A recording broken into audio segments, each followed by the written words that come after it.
Do you remember your dreams? Do ya?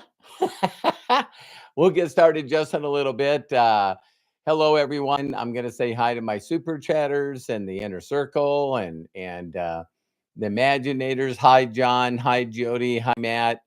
My incredible son. Hi, Karen. Hi, Arthur. Hey, Bob. How are you doing, Coach Bob? There's Bill. Nice to have you on here. Hi, hey, Sandy. Hello, Sandy. Great to have you on here. Um, we'll wait just a few more seconds. There's Kai. Bless Monday to everyone. That's awesome. And let's go ahead and get started. Okay. There's Melody. I can get started now. So there's Matt Hollis and Matthew Hollis. Wow, I'm really, really, really blessed. So let's get going. Do you remember your dreams? Do you remember your dreams? Now, when I bring this up, I want you to understand that I think I've always been a dreamer. So it's always these thoughts where I could be a dreamer, and I know that I did it when I was really, really young, had imaginary friends. But there was always these things that I would do. It's like it didn't make a difference if I was building a motorcycle or if I was building a car or whatever. I always had this thought that, man, it's going to be amazing when I'm doing this on a professional level. And I can't wait to move to California so I'm around all the race cars. And then of course I met Terry and my incredible wife of 40 years now. Wow. And she says, I'm going with you. And so that was really awesome. We went out there, and every day we hardly had any money. We had a studio apartment. And so once we got out there, all of a sudden it's like, now what do? We don't really have any money. So I had a motorcycle, and what I did with that motorcycle, it was a rice burner, as we called them. And what we would do is drive the Canyon Road to Pinga Canyon Drive, all the way down to the ocean. And while we were down at the ocean, I just constantly just looked up and went, man, who lives in those homes? And it's like, I got to figure out what those people did. So when you're, especially living in a major city, but especially California, it's like you see all the exotic cars, you get to see all the amazing homes, you get to see a way that people live that's way, way, way different than the way that I grew up, right? And I just constantly would say, what are these people doing to earn income? And I always had that out in my mind. And so what really was amazing is that, when we're young, we have like this dream circle, right? And the circle's really, really, really big. We think about the income we could earn. We think about, having a nice home, and a nice area. We think about having, a nice car, maybe a nice car for our spouse and people that we love. And then we think about, going on vacations and where we're going to travel throughout the world. And it's amazing that you just keep building that dream circle. Then what happens is you do what you're told, you get educated. And then after you get educated, the next step is pretty obvious: go out and get a job and then work your way up this corporate ladder. And a number of times that I was on these corporate ladders, I kept going up and going up. And then I would realize that, what? This the higher you get, the crazier this gets. And that's for me, that's not for everyone. But, an hourly rate now turned into a salary. And what a salary for the people that I hung around with, that meant that you didn't have any of your time. You're taking your work home with you. You got to get there before everybody else. You got to stay until everyone's done. And I was just going, man, is anybody? And I remember one of my mentors did this to me. He said, Robert, the minute or the second that the alarm clock goes off, he says, I need you to count that hour. Count from that second. Because if you're commuting and getting ready for work, what would you be doing if you didn't have a job? And of course, this is if you were able to make enough money more than what you could do as a job, right? So then all of a sudden you're thinking about your commute work. You got to add those hours. And then when you're eating, breaks and having lunch away from people that you love, eating out of a brown paper bag, you got to count that hour. And then, of course, your commute work home. And then when you finally get, undressed or whatever and settled down, now you get to count what you earn. And another thing, I mean, how many hours you put in. So the other thing is when I added that up, I'm like, oh my God, that's 12 hours. That's 12 hours. And then all of a sudden he goes, okay, so let's take it again, right? And he goes, what is your take home?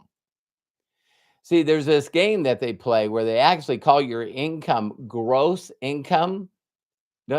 Where'd that come from? Because it's gross. And so, you can't take your you can't take your gross income because money goes to the government and to the city and to the all this stuff, right? So take your take home. So now I was looking at it that time. I remember it was like, whoa, $3,800. I was taking home. So he goes, great, take the $3,800 and divide it by 12. And I went, okay. And he goes, I don't remember. I'm going to do it quick on the calculator. I must have did something wrong here. So 3,500 divided by 12. Yeah, I'm doing something wrong. My math is all messed up because this it says this is $291 an hour. Oh no, I know what I'm doing. I got to divide. Hey, so you guys are watching right now. You do not have to be smart. Okay. 3,800. You guys are laughing. 3,800. Now I get to divide that by 30. All right. 30 days. There we go. And now that's 126, and then I get to divide that by 12 hours. Still not right. That says I'm making $10 an hour. But I think each and every one of you are getting the point, right? It was like, it's like I didn't own my own life. So I didn't have enough money left over to do nice things with Terry and I. And this was before Matt and Kyle came along. And it's like, wow, it's like I'm never gonna get ahead.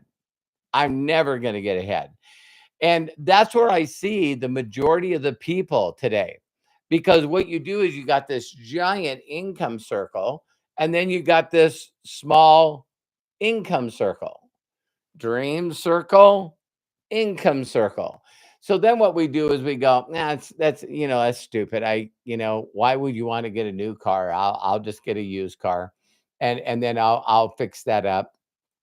Forget about vacation. You know what I mean? I can get a tent and just stay out in the woods someplace or over by the river, and then we go on. So that will be my vacation.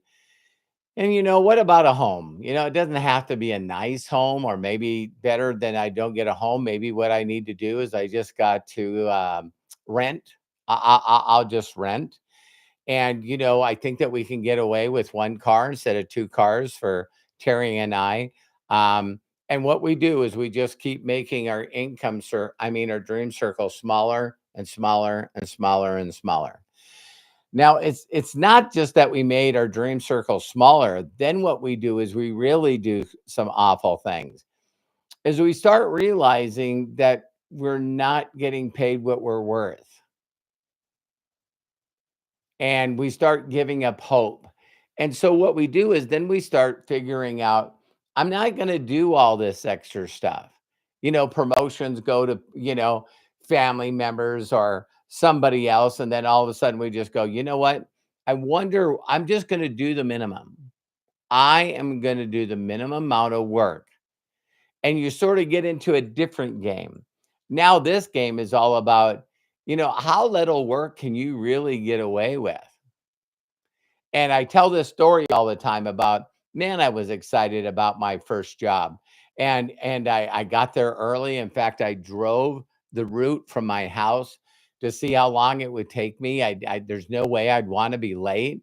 And I got there early. I always stayed late. I took a very short lunch, I'm done eating, go back to work. And I just really had this work ethic that if I worked harder than anybody else, this would really get me someplace. And always around like 10 minutes to 5, I would see all of these people, mechanics that were hanging around the punch out clock, right? And I was like, what are they doing? You know what I mean? And they were already had new uniforms on for the new day. They are already cleaned up. Their tools were cleaned up. They're already and they're in their toolbox. So, probably really shut down about 4:30. And then I walked up there one day and I go, "What are you guys doing?" They said, "Well, you know what? You'll get it when you get your first paycheck." And I'm going, "What are you talking about?" And he goes, "Well, if you do over 40 hours, that's overtime. And when you earn overtime, the government takes 50% of your money." And I was like, "Well, so what? I still make more than you." But that got tiring. That got tiring. And the next thing I know, I'm doing what everybody else is doing. That's out of the Science of Getting Rich and Think and Grow Rich by Napoleon Hill. And all of a sudden, you start acting the same way the people that you hang around with, and these are coworkers. I worked with them every day, and so now all of a sudden, it's like, hey, I don't need to be pushing this hard. And then the worst thing happened is I no longer were passionate about my job. I was no longer excited about my job. And then I fell into this thing, same stuff, different day. All of a sudden, I'm in this rut, and the description of a rut is, the grave with yeah, a grave with the ends knocked out. And yeah, just start day by day, just living life, and just basically said, don't need nice things in life. That's not for me. And yeah, just so I get it, man. When people reach out to me, and it's like, I don't think that I could do anything else. You know what I mean? What am I going to go to school? Because I really didn't have any options. What am I going to do? Am I going to go get an education for a degree for another kind of job and then work at that corporate ladder and then work my way up? And so my dreams were like to be a crew chief one day, right? And then all of a sudden, at the time, this was really a traumatizing for me. But I then found out that it was a blessing in disguise. So I'm not, we're not paying attention. We take these wheels off a Toyota van, and it's the motor's in the front, and the driver sit over the motor. And it started to tip because it was front heavy.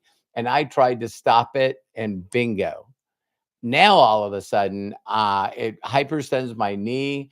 I'm rushed to the ER. The ER doctor's telling me that it's like my knee's like in a tourniquet.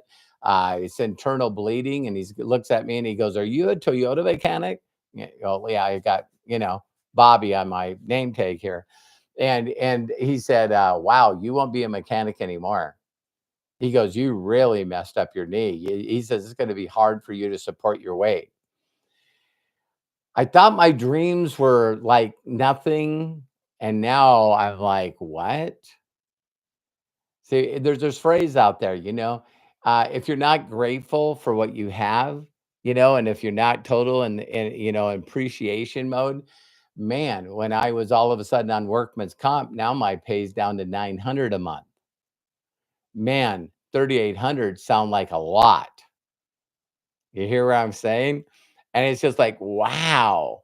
And so now all of a sudden I'm losing everything, They're taking away my motorcycle, they're taking away everything that I had. And now my dreams get smaller because now they're saying, like, hey, you know what? Um, I'm just telling you, You know what I mean? You're going to have to learn a new career.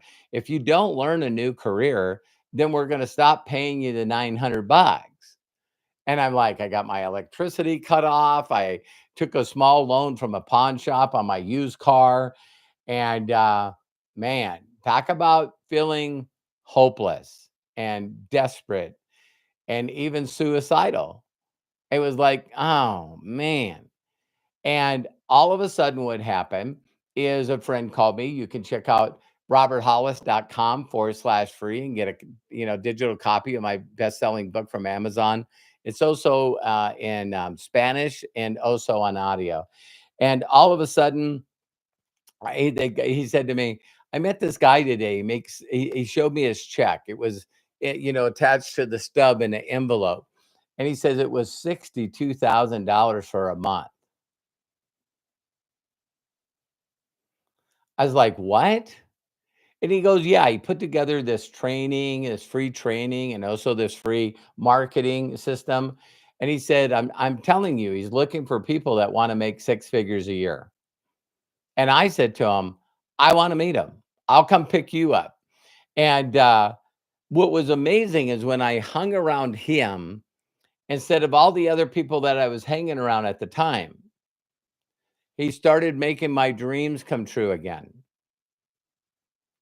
And he gave me a pathway and a way to be able to really, really do some wonderful things for myself, but basically from Terry and now my sons. And I'm telling you what, when that little crack in the armor or crack in the door, when I seen that sun, that little bit of light in the darkness, man, I ran through it wide open. And I was like, listen, and I don't want to live like I did before. It's like I'm done living that way. And so I remember the one of the first thoughts that I had in my mind is, first of all, I never ever imagined I could make 62,000 a month. Never. But I thought, God, what would $6,000 a month be? If I could make 10% of the money that he's making, that's $6,200. Holy cow, what would my life be like? So I didn't look at myself as being as smart or as talented as him. I just always remember asking him, just tell me what to do. Just tell me the minimum things that I need to do. And he said, you got to get excited that if you had this money, what would you do with it? Start getting into your imagination. And he says, I want you to really tap into that imagination again. And then he says very simply, you got to reach out to a lot of people. And, most people, majority of people don't want to change anything. They're stuck in that small income circle, with a small dream circle. And they've just lost hope. They don't have the ability to imagine anymore. They don't have the ability to remember what dreams they used to have. They just put them on the shelf. And I went, "Wow." And then the other thought that I had is I went, "Wow, if I can work 12 hours for somebody else, can I at least work 12 hours for if I work 12 hours for somebody else, why couldn't I at least do 12 hours for me?" And that's the way that I put my mind into it. And for those of you out there that have a job, you know what I mean? Then, instead of getting a part-time job, why not learn something that you could do to start supplementing in this gig economy, where you can get involved for free and do nothing but share your affiliate link. And so my wife and I started, now she's my wife. That was one of my dreams. One of my dreams was, the basics, get my electricity turned on, get the landlord, get the landlord off of me, pay my payments to the pawn shop so I didn't get my car repoed, and start working myself out of debt. But one of my dreams was, wow, if I was one of those people that I really felt like if I wasn't making income, came from that generation that, got to go out and put your armor on and go slay the dragons and bring home, the meat. You're the provider for the family. And so if I couldn't provide, then I didn't feel like I was worthy to have a relationship with her. And so my dream was, wow, I want to go get a wedding ring and I want to, fly to Billings, Montana and beg her on my knees to say yes and marry me. And I one of the things that I did is I said, not only am I going to marry you, but remember all those dreams that we used to have about, being close to the ocean and having a home down there. I'm going to do it. I'm gonna get you a reliable car. We're gonna always be able to have money to take care of our family. And and we put our heads down and I went to work. And so there's so many dreams that my wife and I have been able to fulfill for not only us but for our family. And then all of a sudden, one of those dreams are traveling. And so, to be able to spend 10 days, I think we spent 10 days in Hawaii on a lifestyle cruise ship from Norwegian. And it's still like it is our best vacation. And then, all of a sudden now I'm like, I'm really, really thinking about, and about, some of the places I've been to. I've been able to fill my entire passport, so there's not too many places where I haven't been, but there is a lot of places that I want to see when I'm not working. And so, Terry, one time I always asked her and she said, I want to go to Greece. I want to go to Greece. So, in 10 days, we're going to Cabo. Basically earned a trip to production with my company. We're going there. I think it's, I don't remember, 5 days, 4 nights.